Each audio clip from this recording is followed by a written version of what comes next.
Midnight in Dostojevskij. We were two somber boys hunched in our coats, grim winter settling in. The college was at the edge of a small town way upstate, barely a town. Maybe a hamlet, we said, or just a whistle stop. And we took walks all the time, getting out, going nowhere. Low skies and bare trees, hardly a soul to be seen. This was how we spoke of the local people. They were souls. They were transient spirits, a face in the window of a passing car, runny with reflected light, or a long street with a shovel jutting from a snowbank, no one in sight. We were walking parallel to the tracks when an old freight train approached, and we stopped and watched. It seemed the kind of history that passes mostly unobserved, a diesel engine and 100 boxcars rolling over remote country.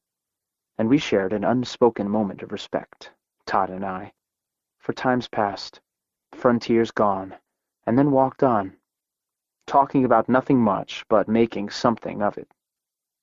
We heard the whistle sound as the train disappeared into late afternoon. This was the day we saw the man in the hooded coat. We argued about the coat.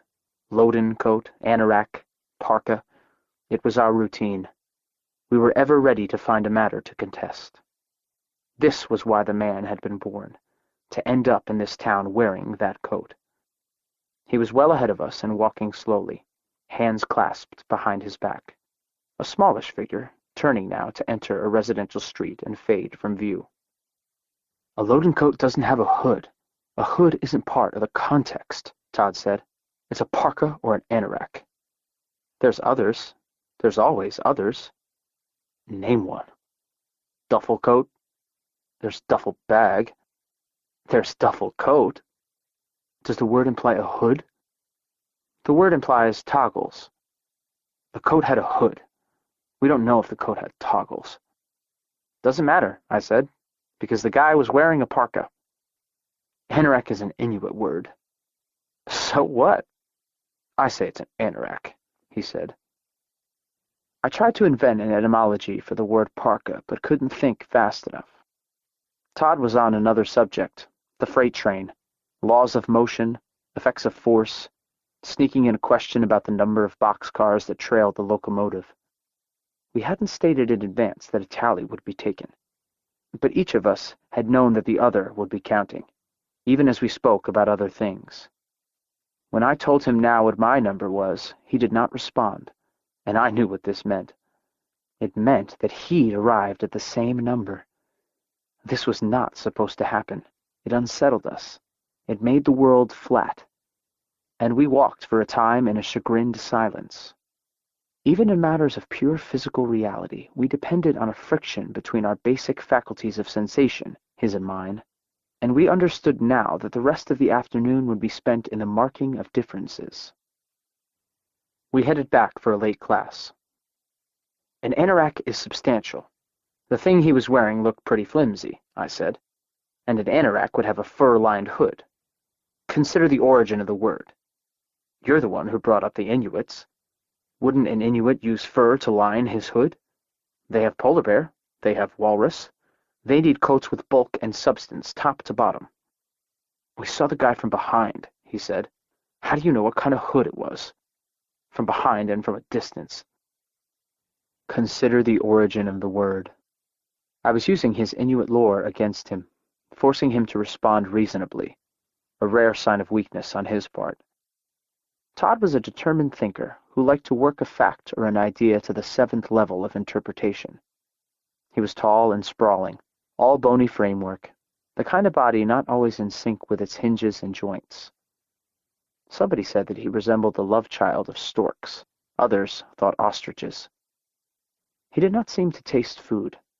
He consumed it, absorbed it, ingestible matter of plant or animal origin. He spoke of distances in meters and kilometers, and it took me a while to understand that this was not an affectation, so much as a driving need to convert units of measurement more or less instantaneously. He liked to test himself on what he knew. He liked to stop walking to emphasize a point as I walked on. This was my counterpoint, to let him stand there talking to a tree. The shallower our arguments, the more intense we became. I wanted to keep this one going, to stay in control, to press him hard. Did it matter what I said? Even from a distance, the hood looked too small to be fur-lined. The hood was snug, I said. A true anorak would have had a hood that's roomy enough to fit a woolen cap underneath. Isn't that what the Inuits do? The campus appeared in fragments through the ranks of tall trees on the other side of a country road. We lived in a series of energy-efficient structures with solar panels, turfed rooftops, and red cedar walls. Classes were held in the original buildings, several massive concrete units known collectively as the cell block, a bike ride or long walk away from the dorms, and the flow of students back and forth in tribal swarms seemed part of the architecture of the place. This was my first year here, and I was still trying to interpret the signs and adapt to the patterns. They have caribou, I said. They have seal meat and ice floes. At times abandon meaning to impulse. Let the words be the facts. This was the nature of our walks, to register what was out there, all the scattered rhythms of circumstance and occurrence, and to reconstruct it as human noise. The class was logic, in cell block 2. 13 of us seated along both sides of a long table, with Ilgowskis at the head, a stocky man, late 40s, beset this day by periodic coughing. He spoke from a standing position, bent forward, hands set on the table, and often stared for long moments into the blank wall at the other end of the room. "The causal nexus," he said, and stared into the wall. He stared. We glanced. We exchanged glances frequently, one side of the table with the other. We were fascinated by Ilgowskis. He seemed a man in a trance state. But he wasn't simply absent from his remarks, another drained voice echoing down the tunnel of teaching years. We decided, some of us, that he was suffering from a neurological condition. He was not bored, but simply unbound, speaking freely and erratically out of a kind of stricken insight. It was a question of neurochemistry. We decided that the condition was not understood well enough to have been given a name. And if it did not have a name, we said, paraphrasing a proposition in logic, then it could not be treated. "The atomic fact," he said. Then he elaborated for 10 minutes while we listened, glanced, made notes, riffled the textbook to find refuge in print, some semblance of meaning that might be roughly equivalent to what he was saying. There were no laptops or handheld devices in class. Ilgowskis didn't exclude them, we did, sort of unspokenly. Some of us could barely complete a thought without touchpads or scroll buttons, but we understood that high-speed data systems did not belong here. They were an assault on the environment, which was defined by length, width, and depth, with time drawn out, computed in heartbeats. We sat and listened, or sat and waited. We wrote with pens or pencils. Our notebooks had pages made of flexible sheets of paper. I tried to exchange glances with the girl across the table. This was the first time we'd been seated face to face, but she kept looking down at her notes, her hands, maybe the grain of the wood along the edge of the table. I told myself that she was averting her eyes not from me, but from Ilgowskis. "F and not F," he said. He made her shy, the blunt impact of the man. Thick body, strong voice, staccato cough. Even the old dark suit he wore, unpressed, to every class, his chest hair curling up out of the open shirt collar. He used German and Latin terms without defining them. I tried to insert myself into the girl's line of sight, scrunching down and peering up. We listened earnestly, all of us, hoping to understand and to transcend the need to understand. Sometimes he coughed into his cupped hand, other times into the table, and we imagined microscopic life forms teeming toward the tabletop and ricocheting into breathable space. Those seated nearest to him ducked away with a wince that was also a smile, half apologetic. The shy girl's shoulders quivered, even though she was sitting at some distance from the man. We didn't expect Ilgowskis to excuse himself. He was Ilgowskis. We were the ones at fault, for being there to witness the coughing, or for not being adequate to the seismic scale of it, or for other reasons not yet known to us. "Can we ask this question?" he said. We waited for the question. We wondered whether the question he'd asked was the question we were waiting for him to ask. In other words, could he ask the question he was asking?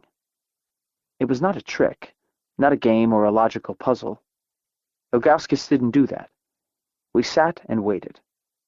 He stared into the wall at the far end of the room. It felt good to be out in the weather, that wintry sting of approaching snow. I was walking down a street of older houses, some in serious need of repair, sad and handsome, bay window here, curved porch there, when he turned the corner and came toward me, slightly crouched, same coat, face nearly lost inside the hood. He was walking slowly as before, hands behind his back as before, and he seemed to pause when he saw me, almost imperceptibly, head lowered now, path not quite steady. There was no one else on the street. As we approached each other, he veered away, and then so did I, just slightly, to reassure him. But I also sent a stealthy look his way. The face inside the hood was stubbled. Gray old man, I thought, large nose, eyes on the sidewalk, but also noting my presence. After we'd passed each other, I waited a moment and then turned and looked. He wasn't wearing gloves, and this seemed fitting. I'm not sure why, no gloves, despite the unrelenting cold. About an hour later, I was part of the mass movement of students going in opposite directions, in wind-whipped snow, two roughly parallel columns moving from old campus to new and vice versa, faces in ski masks, bodies shouldering into the wind or pushed along by it. I saw Todd, long striding, and pointed. This was our standard sign of greeting or approval. We pointed. I shouted into the weather as he went by. "Saw him again. Same coat, same hood, different street." He nodded and pointed back, and 2 days later we were walking in the outlying parts of town. I gestured toward a pair of large trees, bare branches forking up 50 or 60 feet. "Norway maple," I said. He said nothing. They meant nothing to him. Trees, birds, baseball teams. He knew music, classical to serial, and the history of mathematics and 100 other things. I knew trees from summer camp when I was 12, and I was pretty sure the trees were maples. Norway was another matter.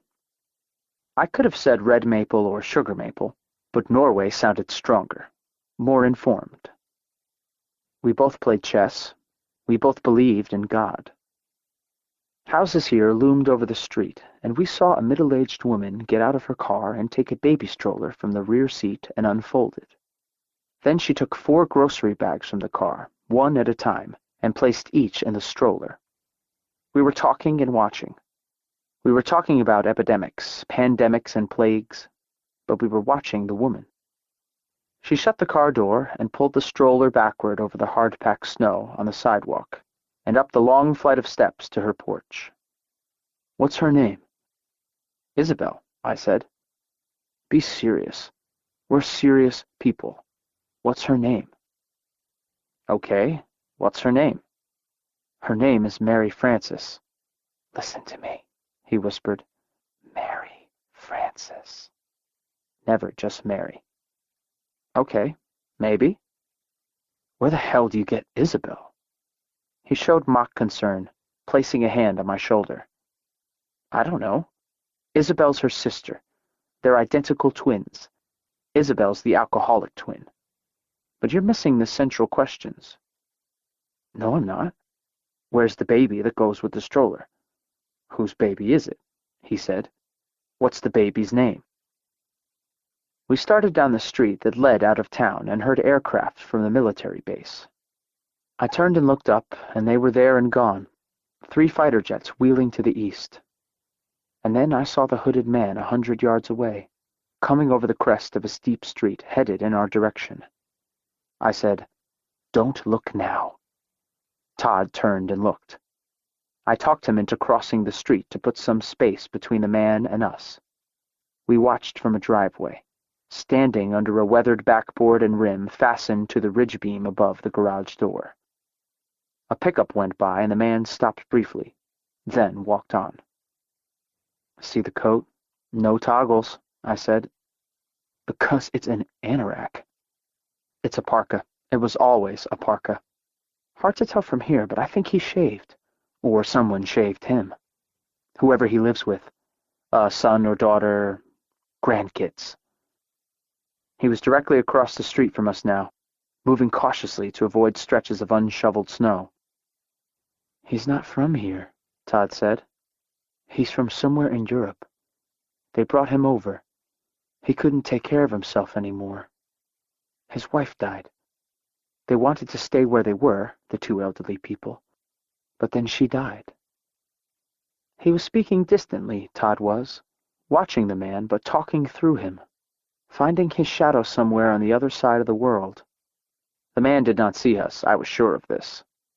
He reached the corner, one of his hands behind his back, the other making small conversational gestures, and then he turned onto the next street and was gone. "Did you see his shoes?" "They weren't boots. They were shoes that reached to the ankle. High shoes. Old world. No gloves. Jacket below the knees. Possibly not his. Hand-me-down or hand-me-up. Think of the hat he'd be wearing if he was wearing a hat," I said. "He's not wearing a hat. But if he was wearing a hat, what kind of hat?" "He was wearing a hood." "But what kind of hat if he was wearing a hat?" "He's wearing a hood," Todd said. We walked down to the corner now and started across the street. He spoke an instant before I did. "There's only one kind of hat he could conceivably wear. A hat with an ear flap that reaches from one ear around the back of the head to the other ear. An old soiled cap. A peaked cap with a flap for the ears." I said nothing. I had nothing to say to this. There was no sign of the man along the street he'd entered. For a couple seconds, an aura of mystery hovered over the scene. But his disappearance simply meant that he lived in one of the houses on the street. Did it matter which house? I didn't think it mattered, but Todd disagreed. He wanted a house that matched the man. We walked slowly down the middle of the street, 6 feet apart, using rutted car tracks in the snow to make the going easier. He took off a glove and extended his hand, fingers spread and flexing. "Feel the air. I say -9 Celsius. "We're not Celsius." "But he is. Where he's from, that's Celsius." "Where is he from? There's something not too totally white about him. He's not Scandinavian. Not Dutch or Irish." I wondered about Andalusian. Where was Andalusia, exactly? I didn't think I knew. Or an Uzbek, or a Kazakh. But these seemed irresponsible. "Middle Europe," Todd said. "Eastern Europe." He pointed to a gray frame house, an ordinary 2-story with a shingled roof and no sign of the fallen grace that defines some of the houses elsewhere in town. "Could that be the one? His family allows him to take a walk now and then, provided he stays within a limited area. The cold doesn't bother him much. He's used to colder. Plus he has very little feeling in his extremities," I said. There was no Christmas wreath on the front door, no holiday lights. I didn't see anything about the property that might suggest who lived there, from what background, speaking which language. We approached the point where the street ended in a patch of woods, and we turned and headed back. We had class in half an hour, and I wanted to speed up the pace. Todd was still looking at houses. I thought of the Baltic states and the Balkan states, briefly confused, which was which and which was where. I spoke before he did. "I see him as a figure who escaped the war in the 1990s, Croatia, Serbia, Bosnia, or who didn't leave until recently." "I don't feel that here," he said. "It's not the right model." "Or he's Greek, and his name is Spiros." "I wish you a painless death," he said, not bothering to look my way. "German names. Names with umlauts. This last had nothing but nuisance value. I knew that. I tried walking faster, but he paused a moment, standing in his skewed way to look at the gray house. In a few hours, think of it. Dinner's over. The others are watching TV. He's in his little room, sitting at the edge of a narrow bed in his long johns, staring into space. I wondered if this was a space that Todd expected us to fill. We waited through the long silences, and then nodded when he coughed, in collegial approval. He coughed only twice so far today. There was a small puckered bandage at the edge of his jaw. He shaves, we thought. He cuts himself and says, shit. He wads up a sheet of toilet paper and holds it to the cut. Then he leans into the mirror, seeing himself clearly for the first time in years. Ilgowskis, he thinks. We never took the same seats, class after class. We weren't sure how this had started. One of us, in a spirit of offhand mischief, may have spread the word that Ilgowskis preferred it this way. In fact, the idea had substance. He didn't want to know who we were. We were passers-by to him, smeary faces. We were roadkill. It was an aspect of his neurological condition, we thought, to regard others as displaceable. And this seemed interesting, seemed part of the course. Displaceability, one of the truth functions that he referred to now and then. But we were violating the code, the shy girl and I, seated face to face once again. This happened because I had entered the room after she did, and had simply fallen into the empty chair directly across from her. She knew I was there, knew it was me, same gaping lad eager to make eye contact. Imagine a surface of no color whatsoever, he said. We sat there and imagined. He ran a hand through his dark hair, a shaggy mass that flopped in several directions. He did not bring books to class, never a sign of the textbook or a sheaf of notes, and his shambling discourses made us feel that we were becoming what he saw before him, an amorphous entity. We were basically stateless. He could have been speaking to political prisoners in orange jumpsuits. We admired this. We were in the cell block, after all. We exchanged glances, she and I, tentatively. Ilgowskis leaned toward the table, eyes swimming with neurochemical life. He looked at the wall, talked to the wall. Logic ends where the world ends, he said. The world, yes. But he seemed to be speaking with his back to the world. Then again, the subject was not history or geography. He was instructing us in the principles of pure reason. We listened intently. One remark dissolved into the next. He was an artist, an abstract artist. He asked a series of questions, and we made earnest notes.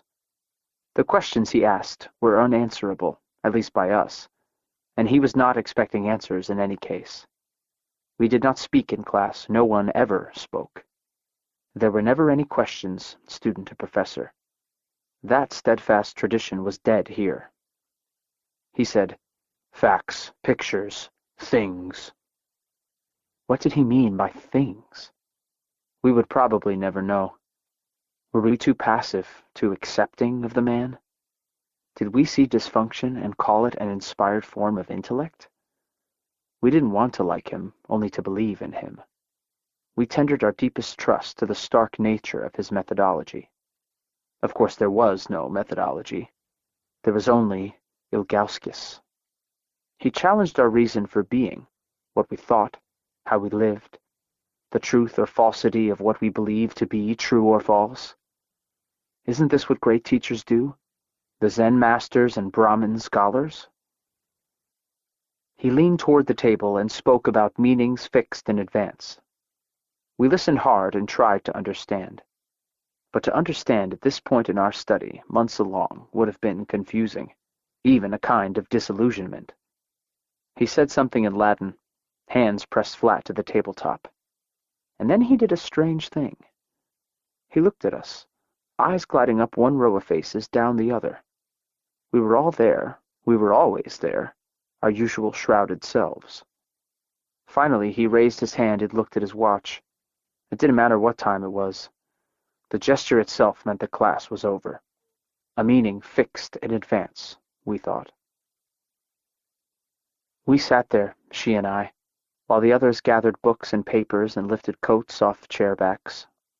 She was pale and thin, hair pinned back, and I had an idea that she wanted to look neutral, seem neutral, in order to challenge people to notice her. She placed her textbook on top of her notebook, centering it precisely, then raised her head and waited for me to say something. Okay, what's your name? Jenna. What's yours? I want to say Lars Magnus, just to see if you believe me. I don't. It's Robbie, I said. I saw you working out in the fitness center. I was on the elliptical. Where were you? Just passing by, I guess. Is that what you do? Pretty much all the time, she said. The last to leave were shuffling out now. She stood and dropped her books into her backpack, which dangled from the chair. I remained where I was, watching. I'm curious to know what you have to say about this man. The professor. Do you have insights to offer? I talked to him once, she said. Person to person. Are you serious? Where? At the diner in town. You talked to him? I get off-campus urges. I have to go somewhere. I know the feeling. It's the only place to eat, other than here. So I walked in and sat down, and there he was in the booth across the aisle. That's incredible. I sat there and thought, it's him. It's him. There was a big fold-out menu that I hid behind while I kept sneaking looks. He was eating a full meal, something slopped in brown gravy from the center of the earth, and he had a Coke with a straw bending out of the can. You talked to him. I said something not too original, and we talked off and on. He had his coat thrown onto the seat opposite him, and I was eating a salad, and there was a book lying on top of his coat, and I asked him what he was reading. You talked to him. The man who makes you lower your eyes in primitive fear and dread. It was a diner. He was drinking Coke through a straw, she said. Fantastic. What was he reading? He said he was reading Dostoevsky. I'll tell you exactly what he said. He said, Dostoevsky day and night. Fantastic. And I told him my coincidence, that I'd been reading a lot of poetry, and I'd read a poem just a couple of days earlier with a phrase I recalled, like Midnight in Dostojevskij. What did he say? Nothing. Does he read Dostoevsky in the original? I didn't ask. I wonder if he does. I have a feeling he does. There was a pause, and then she said that she was leaving school. I was thinking about Ilgowskis in the diner. She told me that she wasn't happy here, that her mother always said how accomplished she was at being unhappy. She was heading west, she said, to Idaho. I didn't say anything. I sat there with my hands folded at my belt line. She left without a coat. Her coat was probably in the coat rack on the first floor. At the winter break, I stayed on campus, one of the few. We called ourselves the Left Behind and spoke in broken English. The routine included zombie body posture and blurred vision, lasting half a day before we'd all had enough. At the gym, I did my dumb struts on the elliptical and lapsed into spells of lost thought. Idaho, I thought. Idaho. The word, so voweled and obscure. Wasn't where we were, right here, obscure enough for her? The library was deserted during the break. I entered with a keycard and took a novel by Dostoevsky down from the shelves. I placed the book on the table and opened it, and then leaned down to the splayed pages, reading and breathing. We seemed to assimilate each other, the characters and I, and when I raised my head, I had to tell myself where I was. I knew where my father was, in Beijing, trying to wedge his securities firm into the Chinese century. My mother was adrift, possibly in the Florida Keys with her former boyfriend named Raoul. My father pronounced it raw eel, like a thing you eat with your eyes closed. In snowfall, the town looked ghosted over, dead still at times. I took walks nearly every afternoon, and the man in the hooded coat was never far from my mind. I walked up and down the street where he lived, and it seemed only fitting that he was not to be seen. This was an essential quality of the place. I began to feel intimate with these streets. I was myself here, able to see things singly and plainly, away from the only life I'd known, the city, stacked and layered, 1,000 meanings a minute. On the stunted commercial street in town, there were 3 places still open for business. One of them the diner, and I ate there once and stuck my head in the door 2 or 3 times, scanning the booths. The sidewalk was old pocked bluestone. In the convenience store, I bought a fudge bar and talked to the woman behind the counter about her son's wife's kidney infection. At the library, I devoured about 100 pages a sitting, small, cramped type. When I left the building, the book remained on the table, open to the page where I'd stopped reading. I returned the next day, and the book was still there, open to the same page. Why did this seem magical? Why did I sometimes lie in bed moments from sleep and think of the book in the empty room, open to the page where I'd stopped reading? On one of those midnights, just before classes resumed, I got out of bed and went down the hall to the sun parlor. The area was enclosed by a slanted canopy of partitioned glass, and I unlatched a panel and swung it open. My pajamas seemed to evaporate. I felt the cold in my pores, my teeth. I thought my teeth were ringing. I stood and looked.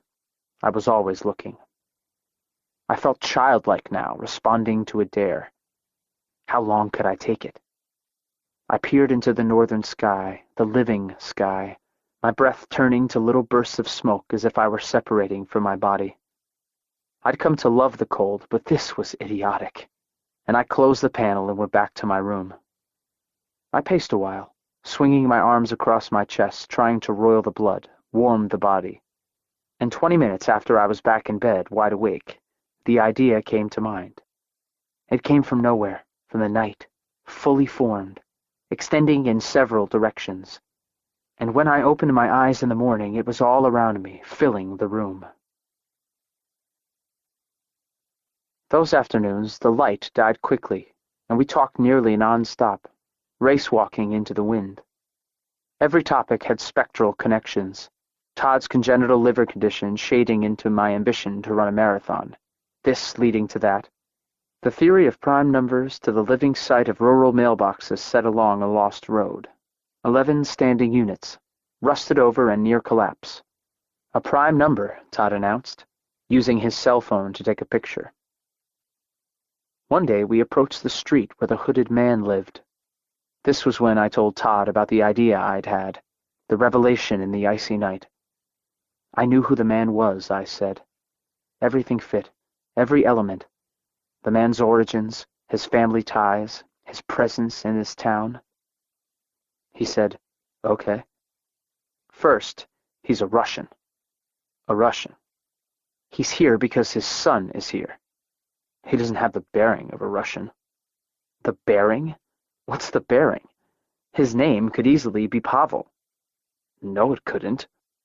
Great name possibilities. Pavel, Mikhail, Alexei, Victor with a K. His late wife was Tatiana. We stopped and looked down the street toward the gray frame house designated as the place where the man lived. "Listen to me," I said. "His son lives in this town because he teaches at the college. His name is Ilgowskis." I waited for him to be stunned. "Ilgowskis is the son of the man in the hooded coat," I said. "Our Ilgowskis. They're Russian, father and son." I pointed at him and waited for him to point back. He said, "Ilgowskis is too old to be the man's son." "He's not even 50. The man is in his 70s, easy. Mid-70s, most likely. It fits. It works." "Is Ilgowskis a Russian name?" "Why wouldn't it be?" "Somewhere else, somewhere nearby, but not necessarily Russian," he said. We stood there looking toward the house. I should have anticipated the kind of resistance, but the idea had been so striking that it overwhelmed my cautious instincts. "There's something you don't know about Ilgowskis," he said. "Okay." "He reads Dostoevsky day and night." I knew that he would not ask how I'd come upon this detail. It was a fascinating detail, and it was mine, not his, which meant that he would let it pass without comment. But the silence was a brief one. Does he have to be Russian to read Dostoevsky? That's not the point. The point is that it all fits together. It's a formulation. It's artful. It's structured. He's American, Ilgowskis, same as we are. A Russian is always Russian.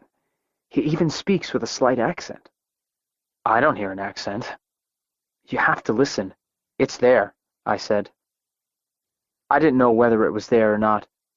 The Norway maple didn't have to be Norway. We worked spontaneous variations on the source material of our surroundings.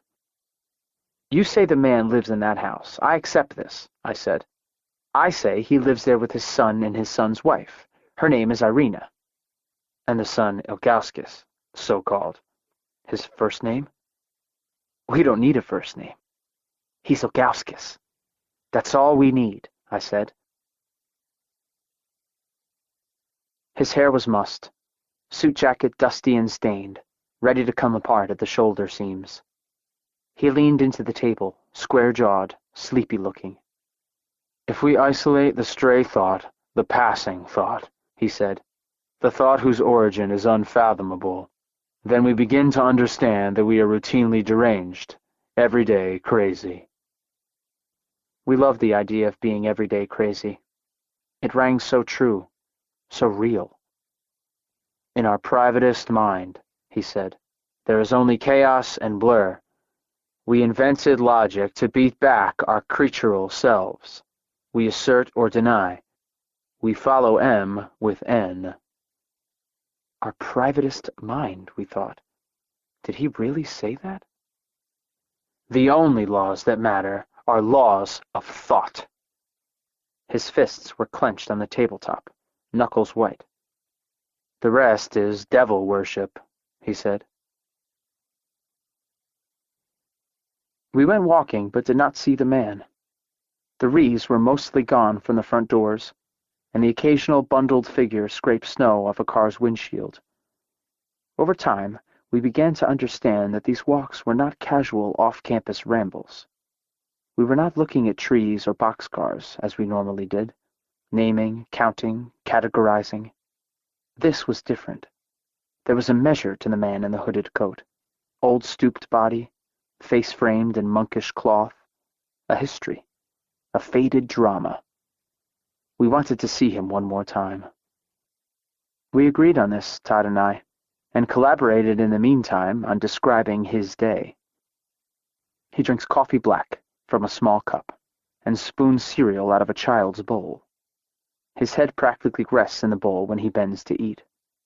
He never looks at a newspaper. He goes back to his room after breakfast where he sits and thinks. His daughter-in-law comes in and makes the bed, Irina, although Todd did not concede the binding nature of the name. Some days we had to wrap scarves around our faces and speak in muffled voices, only our eyes exposed to the street and the weather. There are 2 school children and 1 smaller girl, Irina's sister's child, here for reasons not yet determined, and the old man often passes the morning fitfully watching TV cartoons with the child, though not seated beside her.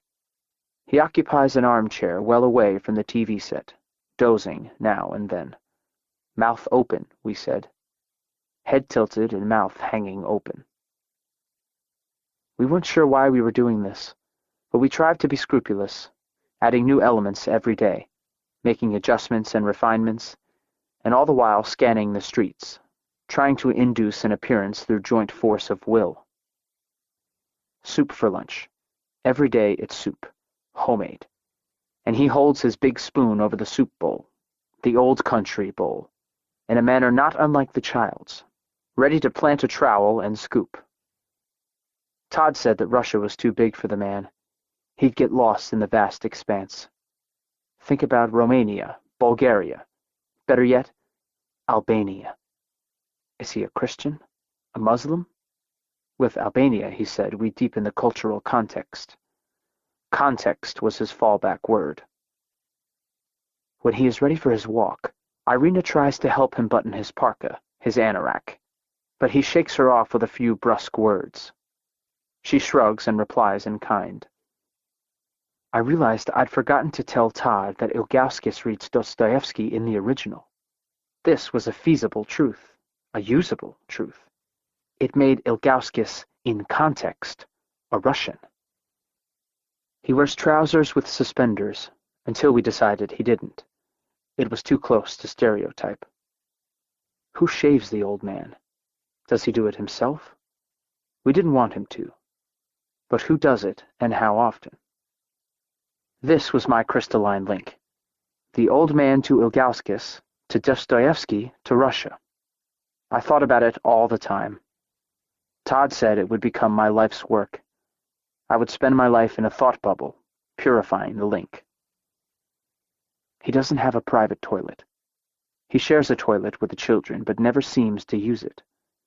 He is as close to being invisible as a man can get in a household of 6.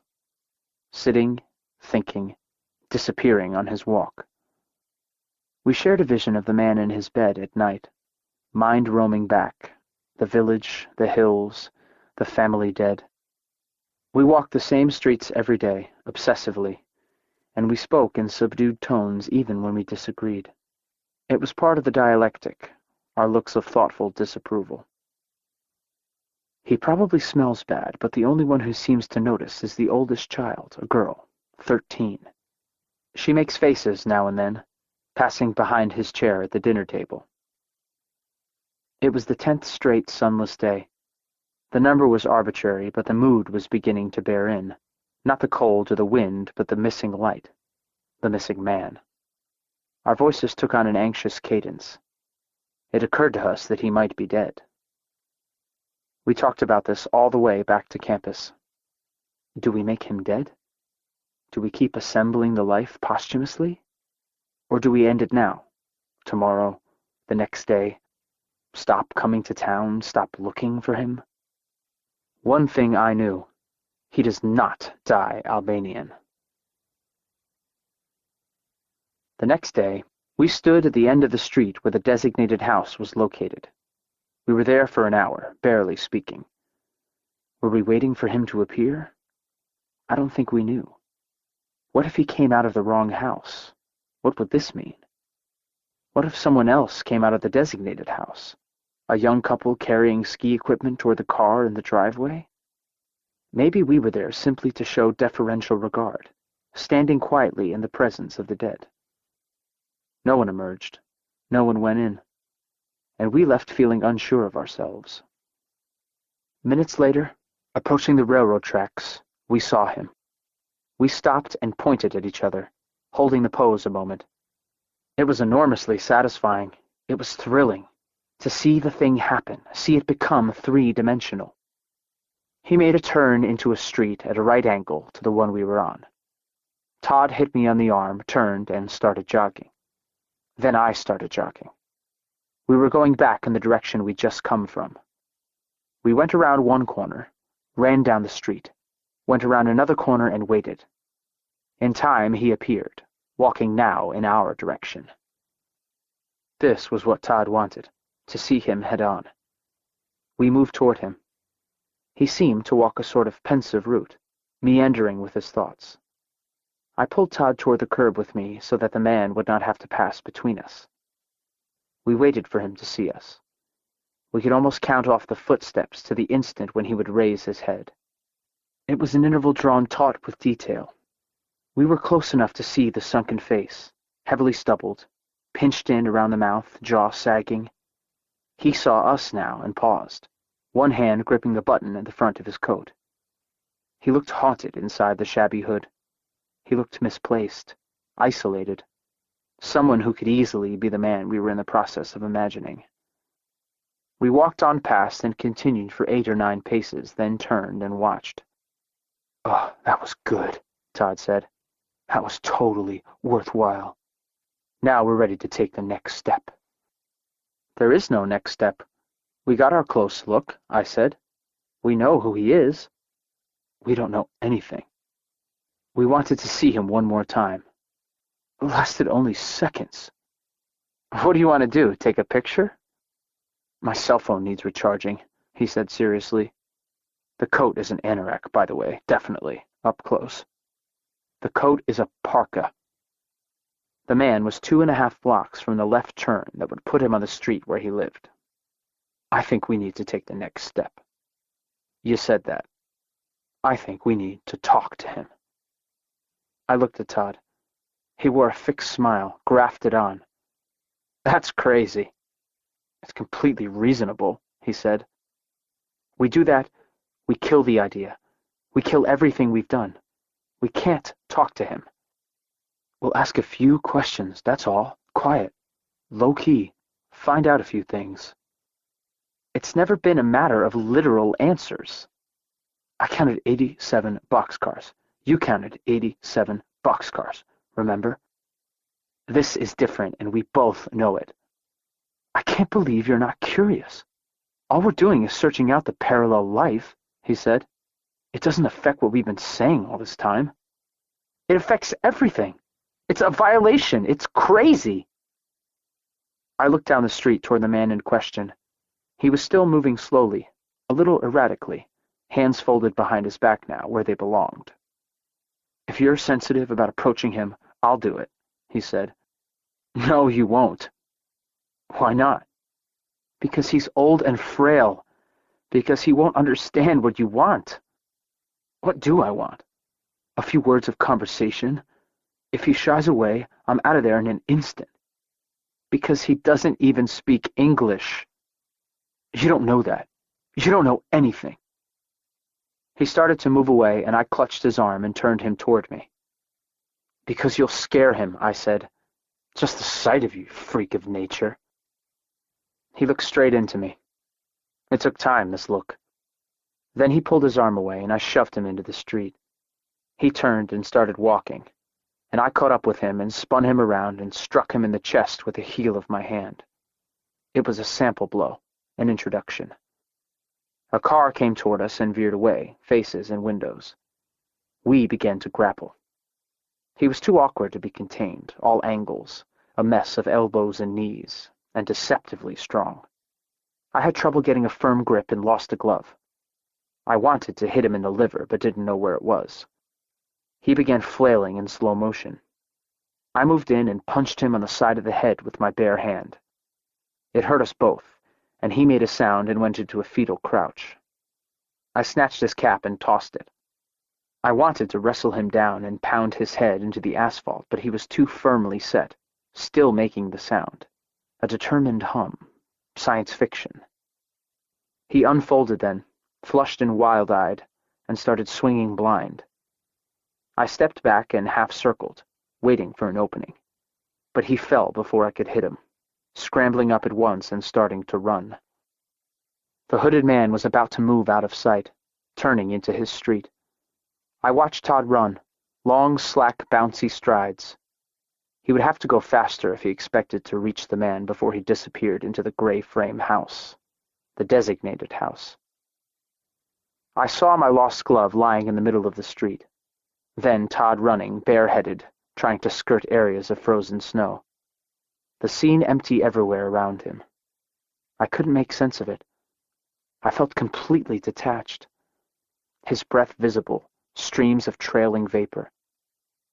I wondered what it was that had caused this thing to happen. He only wanted to talk to the man.